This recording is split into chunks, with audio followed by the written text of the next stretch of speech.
Nakuha ng atensyon ng netizens ang talent manager at makeup artist ni Bea Alonso matapos niyang iswipe ang isang manipulative sad boy.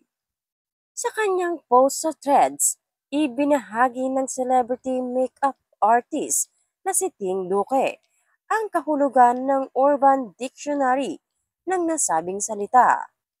Any guy will try to convince someone that they're the victim of the situation. They'll make you believe that you're in the wrong and that you're the one who should be feeling guilty.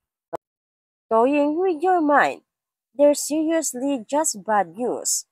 Ibinahagi naman ito ni Duque at kinumentuhan, they should be stopped. Ibinahagi niya ang post sa gitna ng tsismis ng paghihiwalay ni Bea at Dominic Roque. Matatandaang isinara na ni Dominic ang kanyang comment section at nagpost ng ilang larawan na nagpapakita sa kanya ng pamamasyal ng mag-isa. Hindi napigilan ng ilang netizens kundi magpahayag ng pagdududa laban kay Bea pagkatapos ng post ni Ting. Si Bea, kada may breakup, lagi maingay at may mga hirit sa ex niya. Kung hindi man siya yung mga taong malalapit sa kanya, nag-iingay for her. Parang sa kanya talaga yung problema. Komento ng netizen, kawawa naman nagiging jowa nito kasi lahat ng mali napupunta sa ex.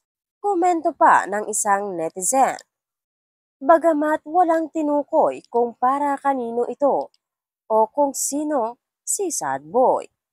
Naikonekta naman ito ng mga netizen sa isyung hiwalay na sina Bea Alonso at Dominic Roque, kaya wala nang kasalang magaganap.